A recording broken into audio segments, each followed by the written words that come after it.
Thank you all so much for joining us for the first guest speaker event of the new semester. I wanted to start out by giving some quick NHS reminders. There's a new credits log for the spring. It is located on the left sidebar as always, because hours from the fall will not carry over. There will also be an attendance button that appears sometime during the event, and you'll have to fill out a few questions regarding what you learned so we can verify who listened to the event. Lastly, before I hand it off to Shreya, make sure to submit your questions for our speaker because we'll have a Q&A session at the end. Our guest speaker today will be Mr. Adam Carroll. He's an internationally recognized financial literacy expert and the author of Winning the Money Game, 30 Days to 1K, and Mastery of Money for Students. He's a two-time TEDx speaker with one of his talks surpassing 4 million views. Today, he will be talking to us about personal leadership. If you have any questions throughout the talk, please...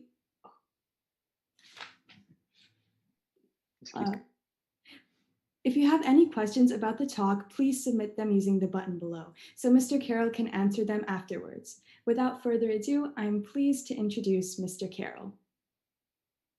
Thank you so much, Shreya. Good job, everybody. Wait a minute. I brought my own applause to the show today. So thanks for being here. Thanks for taking time on a Saturday to hang out with me. It's truly an honor to be here with this particular group, partially because I was the president of my National Honor Society class my senior year in high school. So you're in good company. And one of the things that I learned throughout my years going through high school, college, into my career, and now today as a parent of high school students, is that if you are focused on personal development, personal betterment, your life will take care of itself. I have told my kids time and time again that when you make difficult choices, life is easy. And when you make easy choices, life is difficult. So the difficult choice that I made years ago was I didn't spend most of my time watching TV or hanging out with my friends. I did a lot of personal development research. I read a lot. I listened to books on tape. Now I'm consuming podcasts like crazy. And the more I did, the better my life became, the more successful I became. And if you're wondering, okay, who is this guy? Let me give you just a little bit of backdrop of who I am and what I've done. First and foremost, it was mentioned that I wrote a book called Winning the Money Game. And Winning the Money Game was a book that I wrote way back in 2004. The reason I wrote it was when I graduated from college, I was a debt statistic. So I had more student loans and more credit card debt than I cared to admit to. But I met a woman my senior year in college, and she gave me some great advice. She said, get rid of your debt, or I'm going to get rid of you. Okay. And so what happened was I started realizing that she was one of the most financially savvy people I'd ever met. And she and I got married. We've been married now for almost 21 years. We have 3 beautiful little dividends out of our merger. And these kids are the reason I do what I do today, which is all about teaching other people and them how to thrive financially, how to thrive in their career, how to thrive in life. I wrote Winning the Money Game, and I went out and I spoke on over 750 college campuses all across the country. So I have literally spoken everywhere from Florida State University on the East Coast to the University of Spoiled Children on the West Coast. Y'all know where that's at, right? I never got to meet Aunt Becky, though, when I was there. It was a shame. So I wrote Winning the Money Game. I went out and presented a program called The Money Game on college campuses. And I started learning that a lot of the students that I met wanted to figure out how to increase their savings. And in fact, a lot of the people that I talked to would say, I'm having such a hard time putting money aside. How do I save money? And I wrote a book called 30 Days to 1K. It's all about how to minimize your expenses, eliminate your debt, and build your savings in 30 days time. And then I wrote a book called Mastery of Money for Students, which is now being used as a curriculum in high schools and community colleges and universities all over the country to teach students about how to pursue mastery of money. Now, I believe personally that we should all be pursuing mastery of something. And so I chose mastery of money and mastery of speaking as my 2 core focus areas in terms of pursuing mastery. In the midst of that, and doing all this traveling all over the country, and learning. I did a couple of TEDx events, as was mentioned. And the TEDx event that I did that went viral is one called When Money Isn't Real, the $10,000 Experiment. You can see here that it has over 4.3 million views when I did the screen grab. It's now up to about 5.6 million views, and it's on its way to 6 million views. You can see that there's 3,800 plus comments on this talk. There's over 17,000 likes on Facebook. 12,000 of those are my mom. So thanks, Mom. I appreciate your support. But this talk specifically was about a game of Monopoly that I played with my children. And I played this game with them about 4 years ago when they were significantly younger than they are today. And the game of Monopoly that we played was played with real cash. So I went out and I pulled out $10,000 in cold, hard American currency, and I slapped it down on the kitchen table, and we played a high stakes game of winner take all Monopoly. Now, I did not give my kids the winnings at the end. I gave them like 20 bucks or 40 bucks at the end for the winners. But what I learned was invaluable. And that was that for most young people today, money isn't real. It's very abstract. You know, just today, I Venmoed a buddy of mine 300 bucks.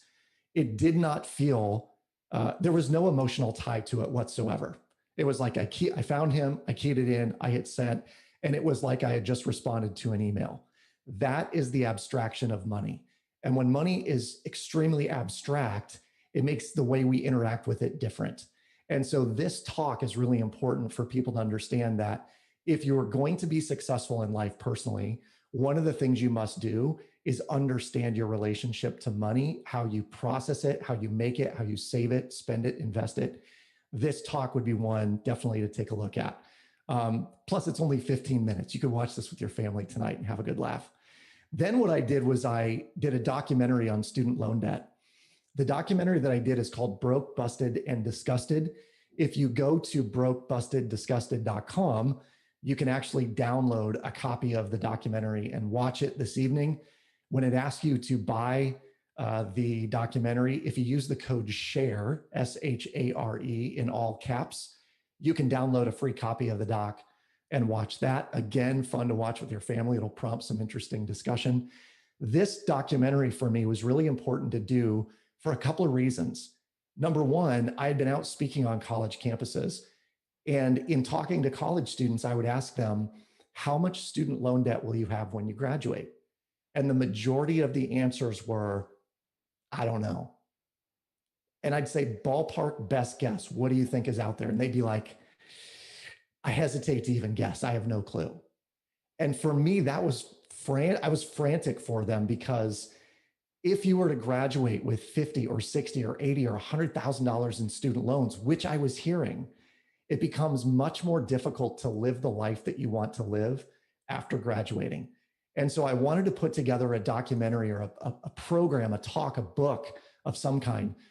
And I went to a friend of mine and I said, I'm thinking about writing a book about student loan hero and horror stories. And this friend of mine said, you know, that would make a killer documentary. And I said, you're right, it would, but I don't know the first thing about making documentaries. And he said, yeah, me neither. Let's do it. And so we set out on a path to raise money to do a documentary.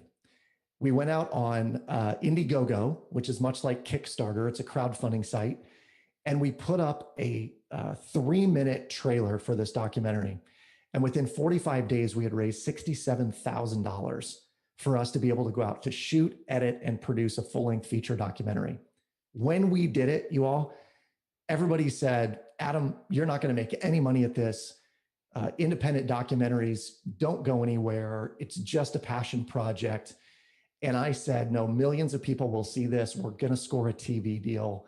And within a year, within 12 months, it was being aired on CNBC right after Shark Tank.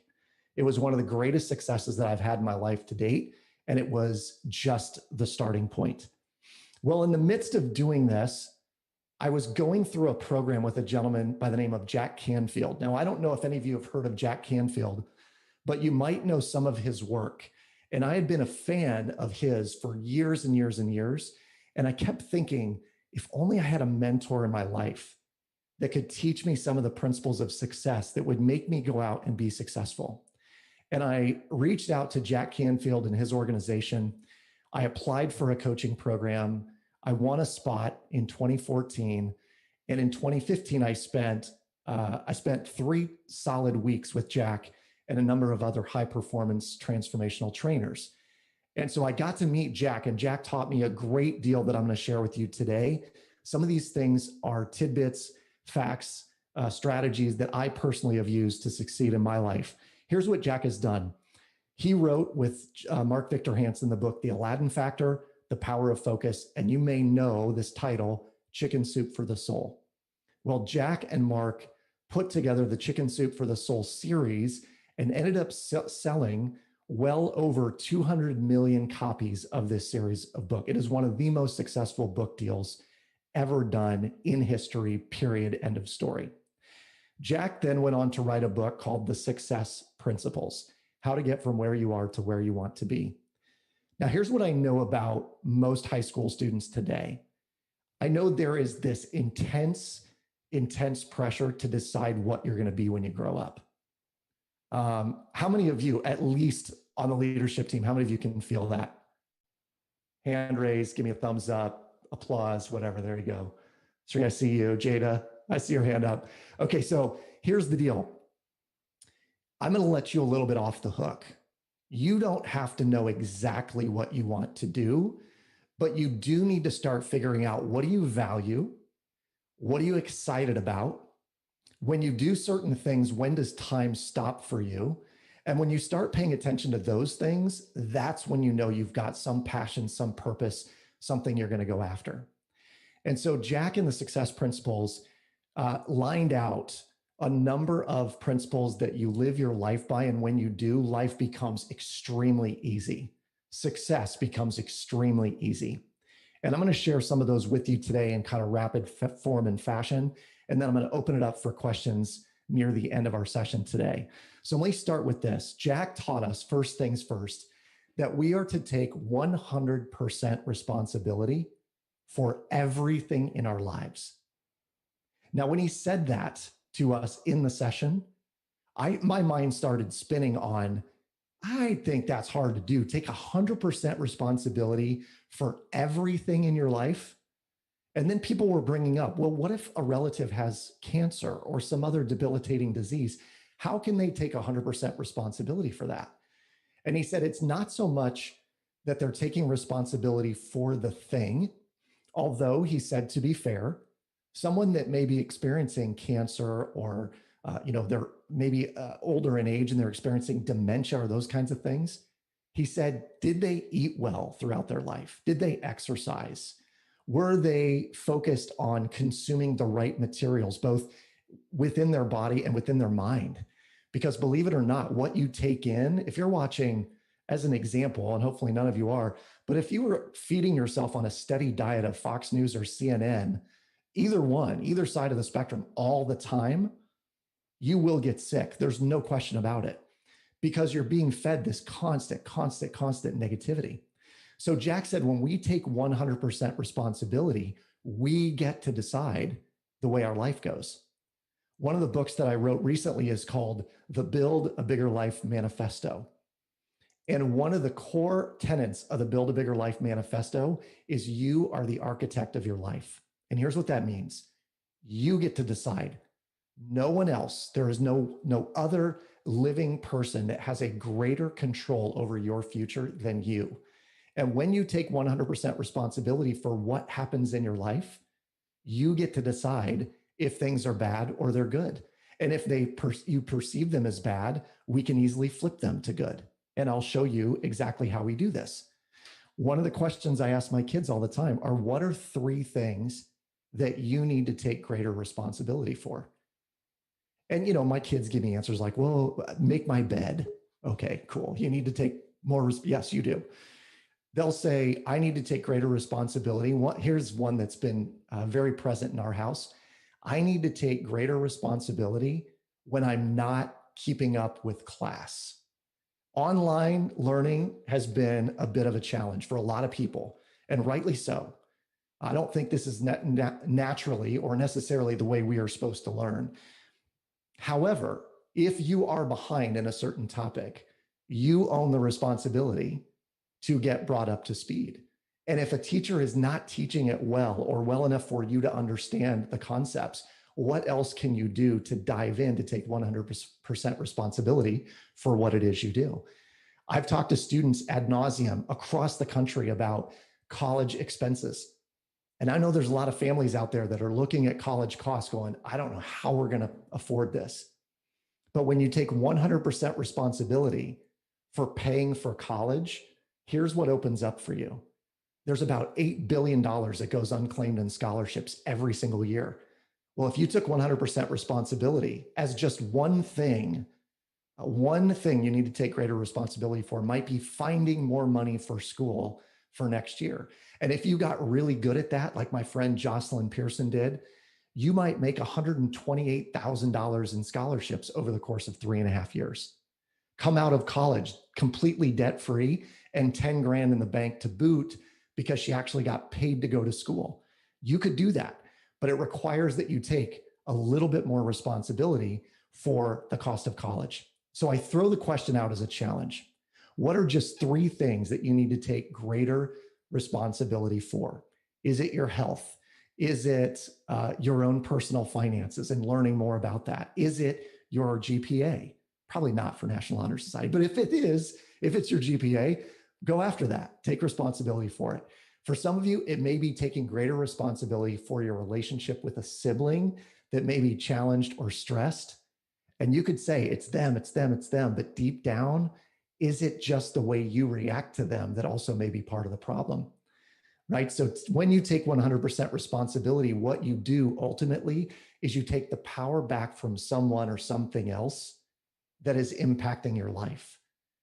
The success principles, what keeps people differentiated, those that are truly successful own the power over their own lives. They don't give it away to other people. And so this is one of the ways we do that. Jack told me about this particular equation. And some of you may have seen this. It was popular among football teams on their t-shirts. It was E plus R equals O. And he said, when you understand this equation, it will change the way you live your life forever. Now, here's what they are. E is the event. In all of our lives, we have an event. The event could be you failed a test. The event could be you didn't get into the college you wanted. The event could be you and your sibling are having an argument, or you and your parents are frustrated with one another. The event plus R, the R stands for response, equals O, which is the outcome. So when Jack said you need to take 100% responsibility for your life, what he was saying was any event that happens to you, you have 100% control over the response. And when you control the response, you then change the outcome. So let me give you an example. You and your sibling are fighting about something. Maybe it's whose night it is to do dishes. And you fight over that event, or the event comes up, right? It's your turn to do dishes. No, it's your turn. It's your turn. No, it's your turn. The response of whatever that event is will determine the outcome. And some of you can probably relate to this, that you and your sibling have a fight. The response is not positive. Both people are in their rooms. Parents are upset. It sours the evening for the rest of the night. That is the outcome. Whereas the event happens and the response is, hey, dude, I tell you what, I'm going to build a schedule so that we never have this argument again. I'm going to tell you exactly whose night it is to do dishes and prove to you that I did it last night and tonight is your night. That's a response, isn't it? Which would then change the outcome for everybody involved. So when you understand E plus R equals O, what it forces you to do is it forces you to not just react, but to think about how you respond. And there's a big difference. I'm studying a number of people in the personal development space, and one guy by the name of Vusi Thembekweyo, he's an African gentleman, an amazing speaker. If you just Google Vusi, V-U-S-I, and watch anything he puts out, it will absolutely blow your mind. Vusi said, you can have a reaction or you can have progress, but you can't have both at the same time. So think about that. You can have an emotional reaction to something, or you can have progress, but you can't have both at the same time. And what he's saying is our emotional reaction to something is generally somewhat negative. It's going to take us in a downward spiral. And when we're in a downward spiral negative reaction, it will negatively impact the outcome of whatever that thing is. But when we choose to respond in a positive way, then it changes the outcome. Now, let me give you a perfect example. I was traveling down to Kansas City, Missouri, which is about a 3-hour drive from where I live in Des Moines, Iowa. And on my way down, I was talking on the phone to a friend of mine. I was driving a car that I'd driven for about a year and a half, but I loved this ride. It was my favorite car of all time. And I had saved my money and I had planned on this purchase for a long time. And I finally got it. And my dream car is, or was at the time, a BMW X5. I love this ride. It's like driving a tank. Okay. When you close the door, it just thunks together. Like it is so gratifying to close the door of a BMW. I can't even tell you. So I'm driving this BMW X5 down to Kansas City. And in the blink of an eye, a deer pops out from the side of the interstate. And I run just headlong into this deer. My car, first of all, I slam on the brakes. I slam into this deer. I'm pretty sure I separated its legs from its body. I hit it so hard. I hate to laugh about that, but it had it coming. It jumped in front of my BMW. And so interestingly, I pull off to the side thinking there's going to be a ton of damage. And what happened was the radiator was pushed in to the front of my ride and the fan slowly ground to a halt. Now, at that point, I'm thinking, I'm not sure I'm going to make it to Kansas City. I got to call someone, but I sat and my response was calm and calculated. I turned the car back on. It fired up fine. I'm watching the temperature gauge and all of that on my way down to Kansas City, and I made it just fine. This was what it looked like on the front end. Like literally front end pushed in, headlights broken out. And the whole time, this was my thought. I could have been really frustrated at the deer. I could have been really mad for the rest of the day. But my response was, you know what? I brought this on myself. And I did. Here's why. Up to 2 days prior, I had been on cars.com and I was just like searching through the cars looking for different vehicles because I'm a car guy. If any of you are car guys or car gals, you can understand. But I just love flipping through and seeing what cars are for sale, how much they are, how many miles.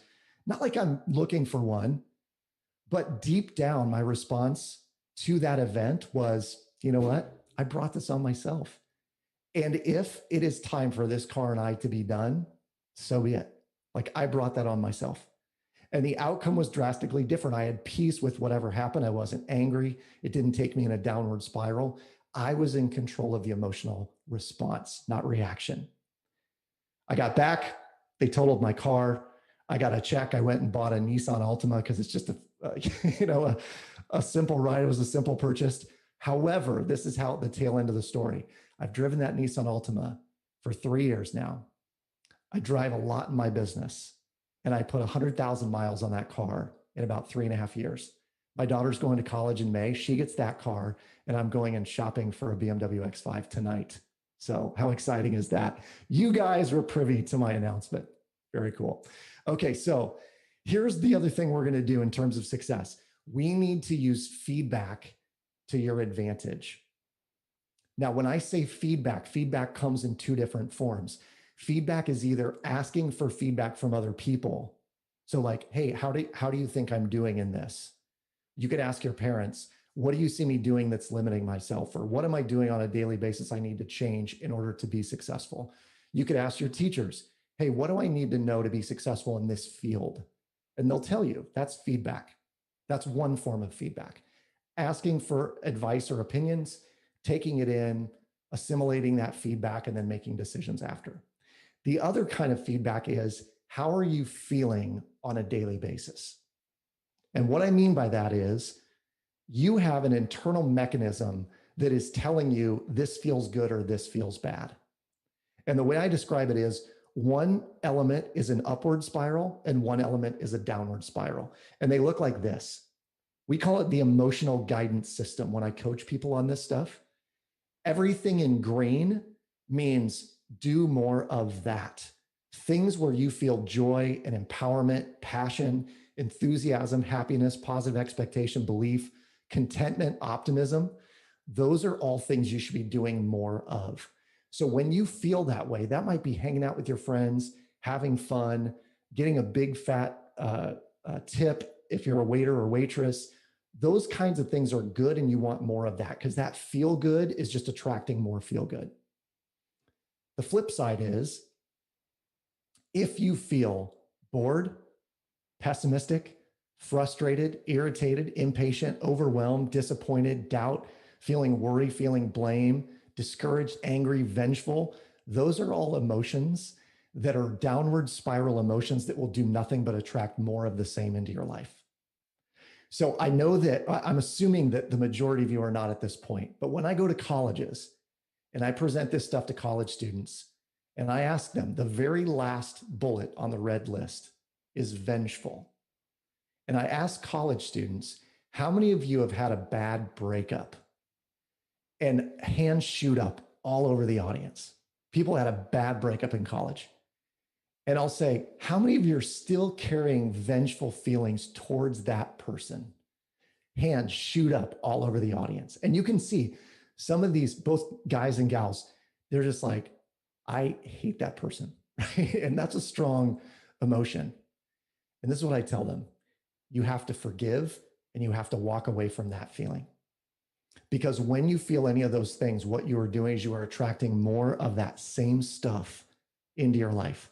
It does you no good to be in a downward spiral emotional guidance system. So our goal, very simply, is this. Our goal is to feel good and to feel constantly better all the time. Now, here's what I know. In everything you do, whether it's school, it could be homework, it could be work, it could be having fun on a basketball court or the soccer field or wherever, there is a 20% suck factor. Right? And what I mean by that is 20% of whatever you do is going to suck because it has to. It's hard. But I have a sign right outside my studio right here, and it says, no pressure, no diamonds. The reality is that that stuff that sucks, when you get through it, it makes you stronger. It makes you more competent, more capable, and it'll actually bring success that much faster to you. But while we're encouraging that or enduring that suck factor, we got to be seeking out all of the positive upward spiral emotions that we see on the left-hand side. Okay, so I think I've beat that horse long enough. Here's what I want you to do. And this is what Jack told us to do. You must stretch yourself. You see, we all have something called a comfort zone. And the comfort zone is that area where we feel really good when we're inside the comfort zone. And most people begin to live comfortably inside a comfort zone that gets smaller and smaller and smaller throughout their life. When you all go to college or pursue whatever it is you're going to pursue after high school, you will have to stretch yourself. It is learning something new. It's growing and going outside the bounds that you've created right now. And I'll tell you, I'm going to be perfectly honest. I think the last year has created a very unique challenge for teenagers getting ready to leave the nest. And that is, we've created this environment of fear outside our very comfortable comfort zone. And the reality is that fear can either be real or it can be imagined. And what you must do is you must decipher, is that a real fear or is that an imagined fear? And as you begin to stretch yourself outside your comfort zone, that could be going and pursuing something that really scares you. That could be doing things like going skydiving. That could be deciding not to go to college, but instead taking a gap year and becoming an au pair in the Netherlands.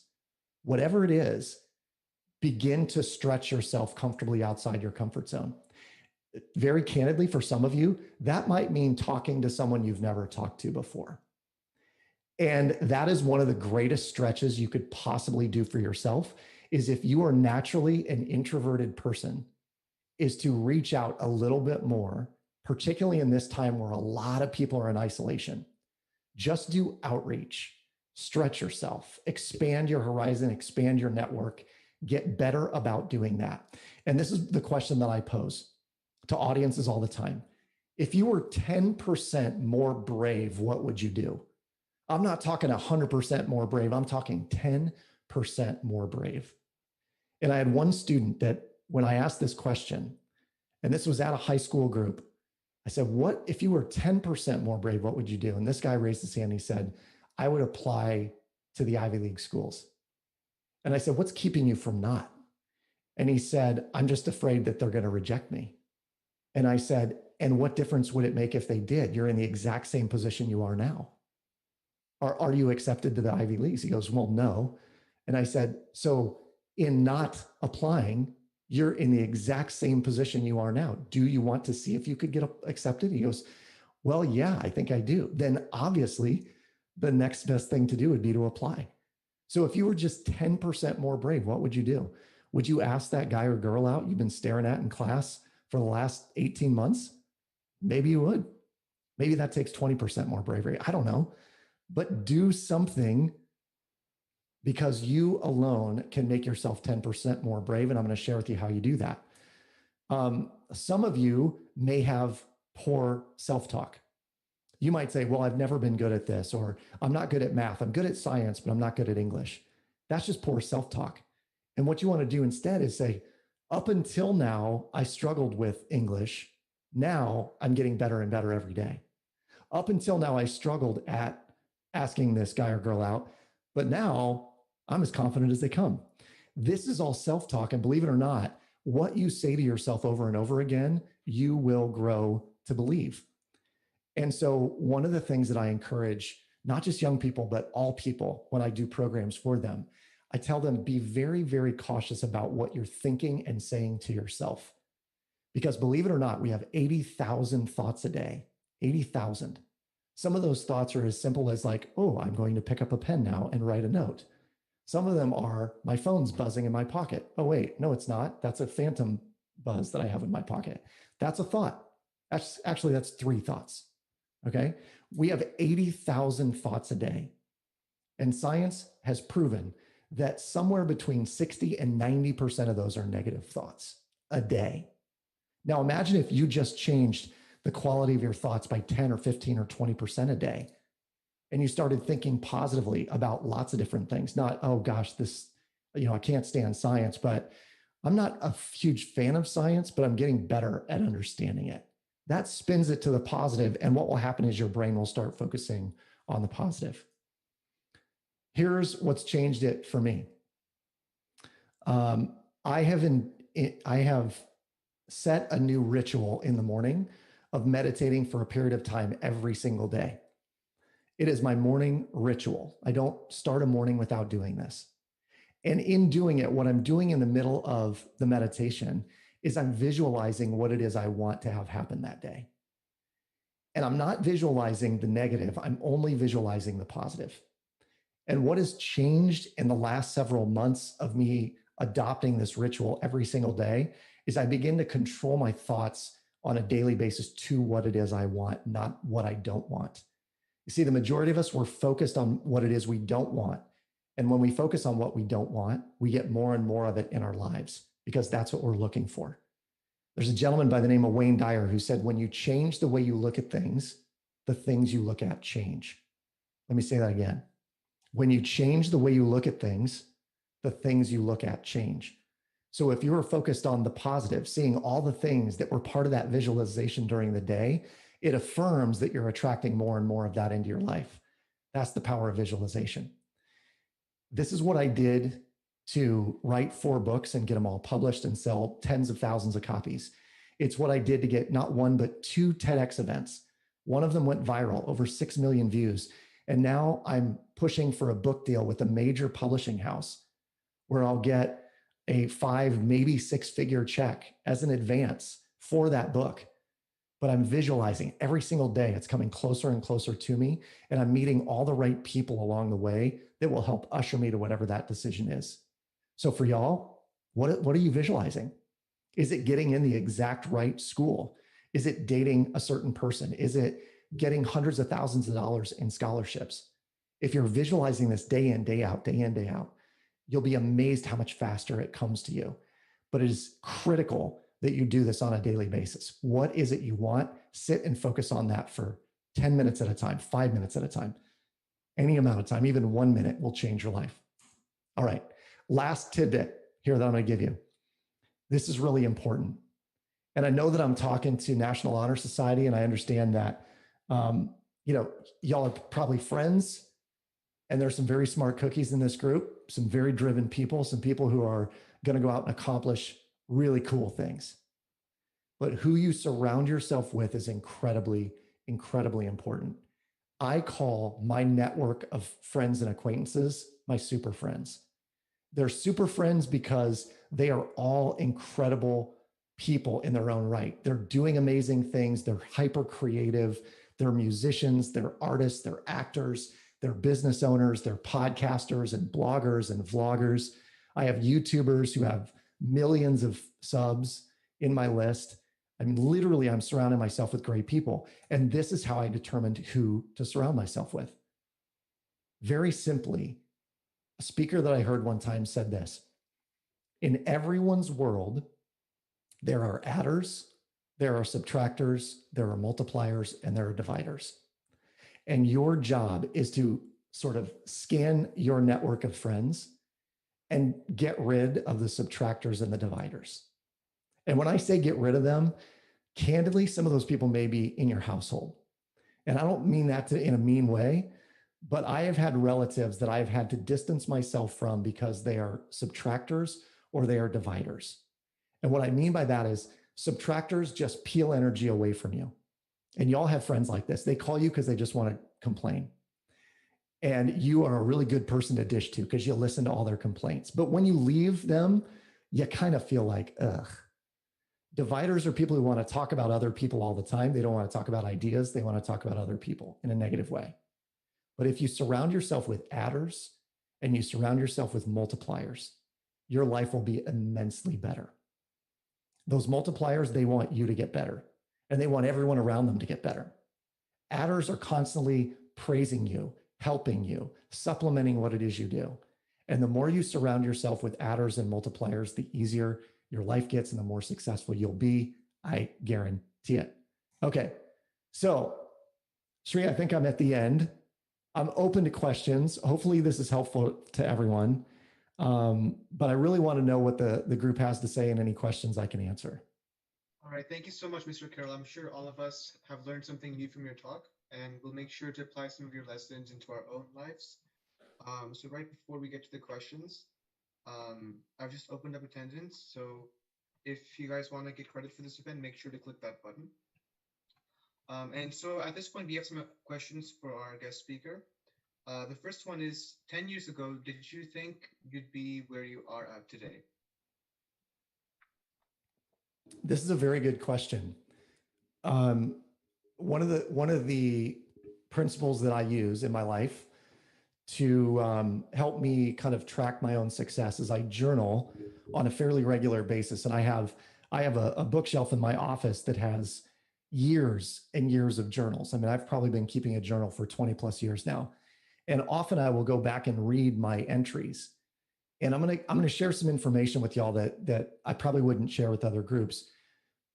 But when I started in the speaking business, and I make my money, my living primarily as a professional speaker. I have groups that hire me to come in and deliver messages. And when I got started in this business, when you get started in speaking, you're lucky to get $500 or $750 for a speaking gig. And I went back to when I started in this business and I thought, if I can just make $1,000 speaking, I'll have made it.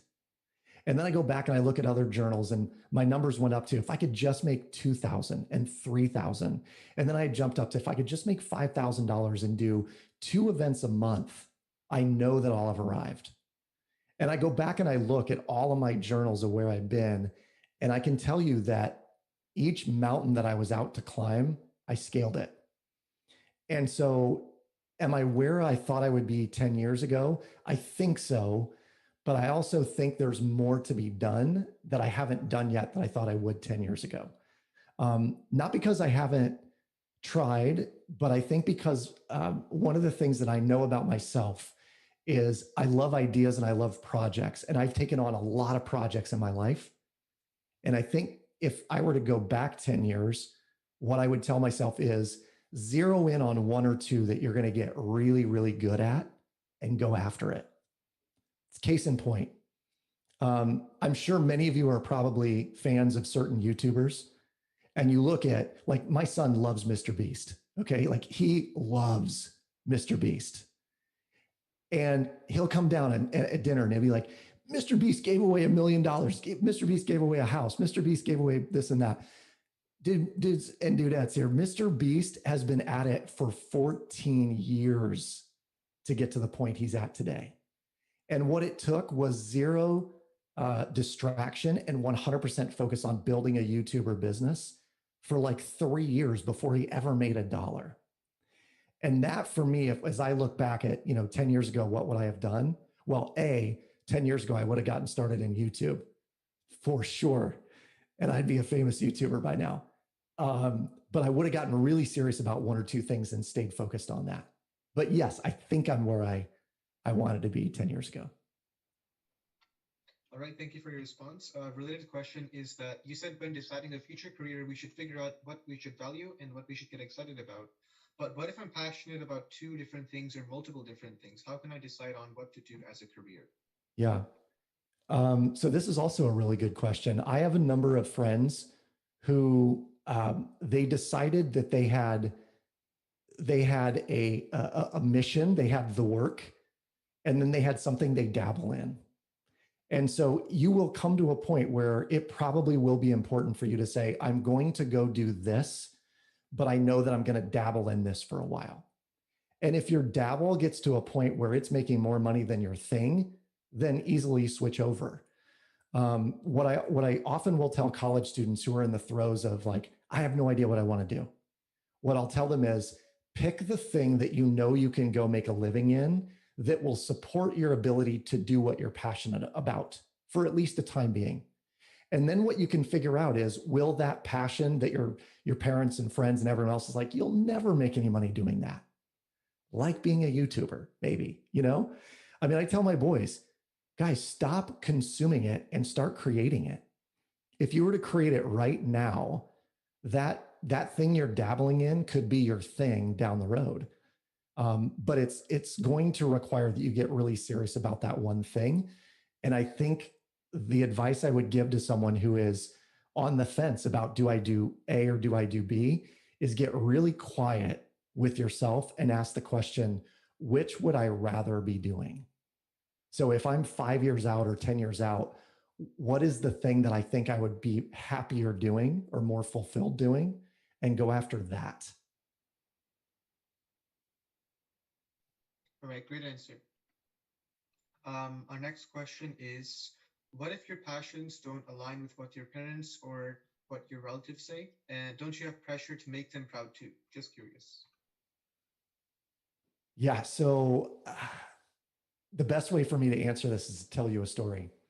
I was at a college not too long ago, and this would have been early 2020, before the pandemic shut everything down. And I was at this college event doing a program on your successful career launch. And one of the things that I mentioned was that it's really important for you to understand that choosing your career path is like looking at a bullseye. And you need to know, what is the industry? What are the 2 or 3 companies that are in that industry I could work for? And what's the one company that I would love to work for? And a young guy raised his hand and he said, I'm in accounting. I'm miserable. That's how he started. And I said, first of all, let's go back. Why are you in accounting? Because my dad told me accountants are a safe, secure job and everyone's going to need an accountant. I said, okay, you say you're miserable. Why are you miserable? He said, because the thought of me sitting behind a desk in an accounting firm or being an auditor makes me want to poke my eyes out. And I said, what lights you up? And he goes, Major League Baseball. And when he said it, it was like he shot his heart out into the room, and it created rainbows and butterflies all over everybody. I mean, that's how clear and pure of heart this guy was about MLB. And I said, Dude, you understand that every Major League Baseball team has staff accountants, right? So if that is where you want to be, figure out what you're doing and how that attaches to what it is you want to go do, and satisfy your parents if you must, and satisfy your passion for Major League Baseball.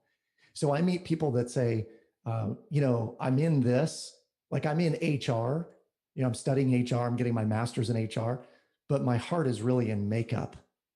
And I'm like, what makeup company do you love? And they're like, oh, Mac is brilliant. And I'm like, why are you not looking at HR jobs at Mac? We can tie what we want, what we're studying and what we want together in virtually any way. But we have to get really creative about how to do that and be strategic about it. So, like, as an example, this woman who wanted to work for MAC Cosmetics, she goes, I don't know how I would do that. And I said, go to Twitter, go to search.twitter.com and plug in MAC Cosmetics employee or MAC team member. And everyone that shows up, follow every single one of them. And then I want you to go to a site like if this, then that, ifttt.com or Zapier, Zapier.com, and set up an automated sequence that every time any one of those people tweets something, you automatically like and retweet it. And before long, they'll be like, who is this gal who's retweeting everything every single one of us posts? And before you know it, they'll be DMing you, or you can DM them. And then before you know it, you've got an interview or an internship within Mac, which is where you wanted to work originally. This is how we can very sequentially step into what we want to do, but it requires that we think differently outside the box than everybody else who's like, well, my LinkedIn profile is good and I have a nice resume. We got to go deeper, right? Sorry, Shrey, I went off on that one. Yeah, no worries.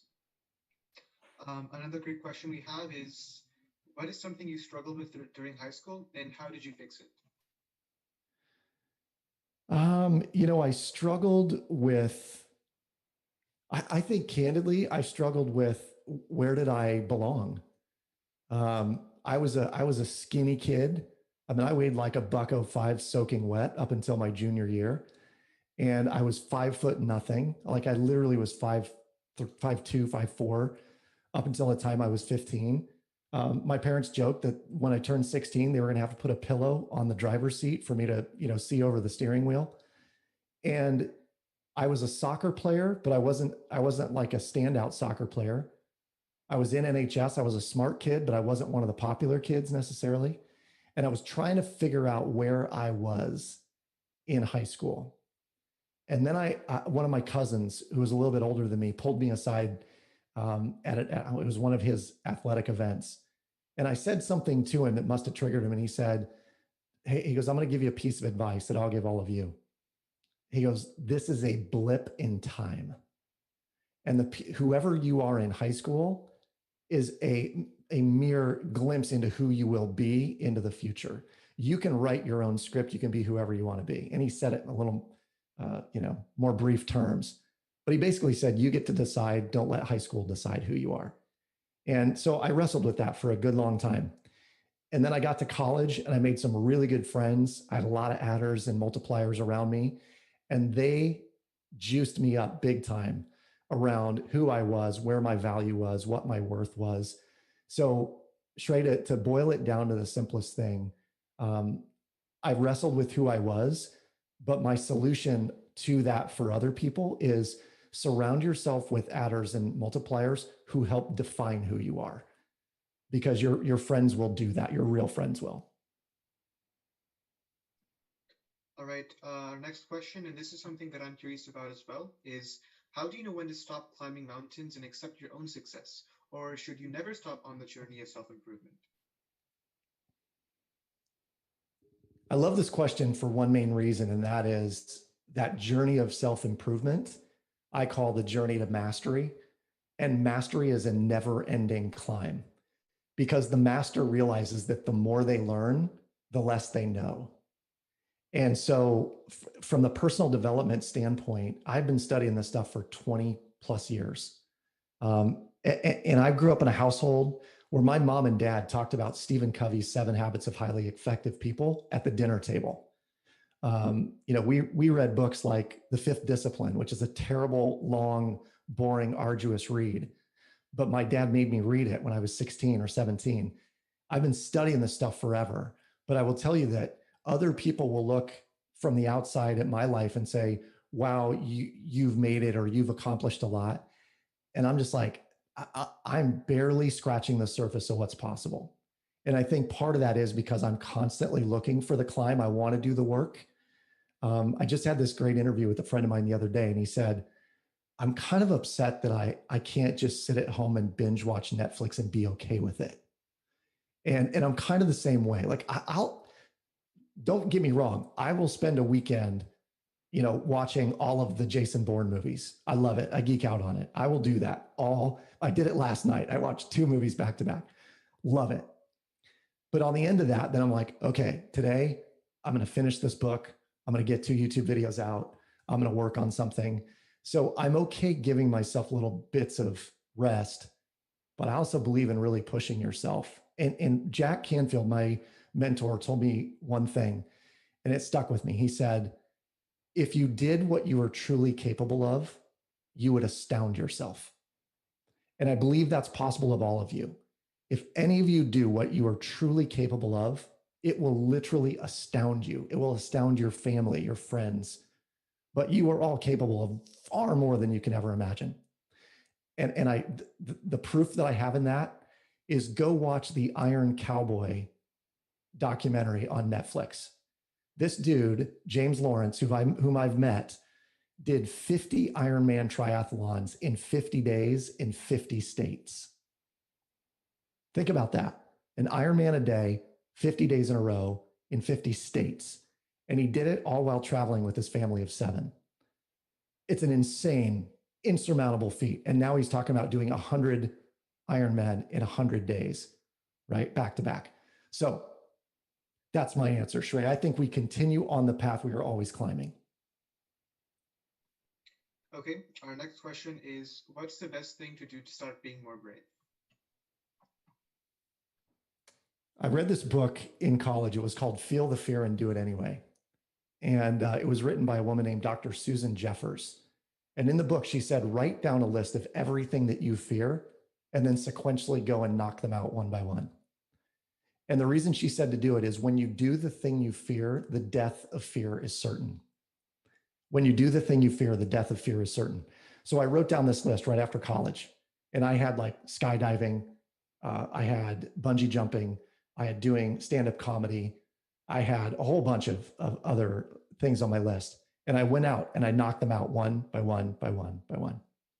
So the very first thing, if you're attempting to get outside your comfort zone and you want to be 10% more brave, if you're normally introverted, make uncomfortable eye contact with someone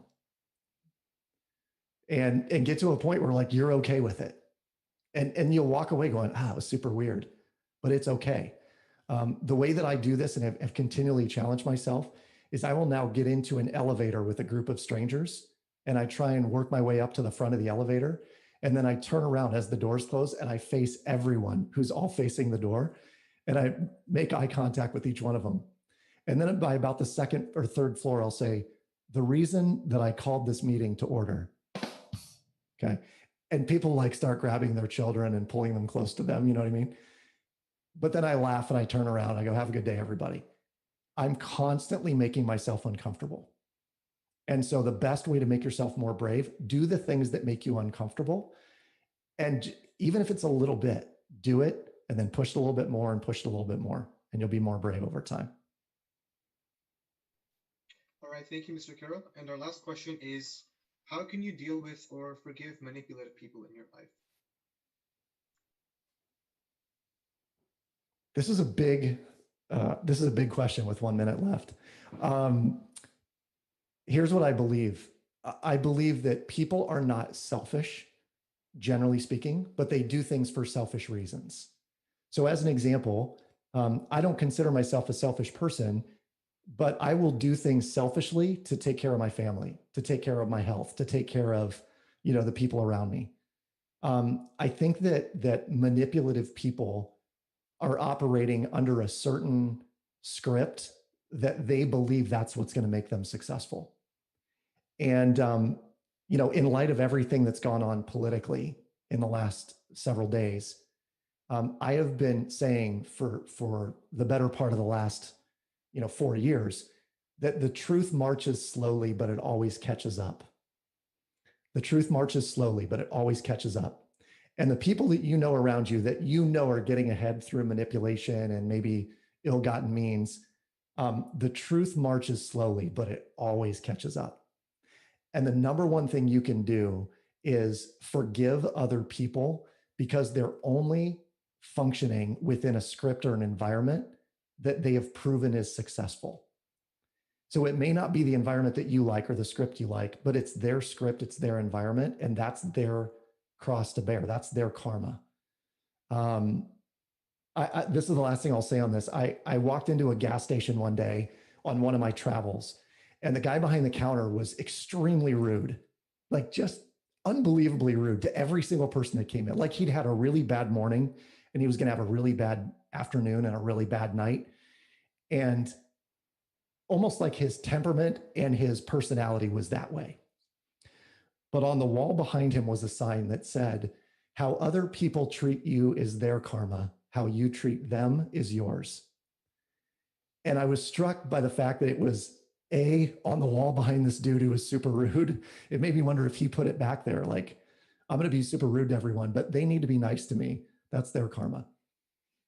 But I truly believe that those who are around you that are manipulative or you're not getting along with, that is their cross to bear. And if you can set them down and have it not impact you, that is the epitome of E plus R equals O. The event is I'm dealing with a manipulative person. My response is whatevs. That's their deal. They're going to have to bear that cross for life. And the outcome is I feel good. Why are you so upset? Right? So I'll leave it at that. All right, thank you so much for that wonderful talk. If you weren't able to fill out the attendance on the portal, there will be a Google form posted on Classroom later so you can receive your credit. Thank you, everyone.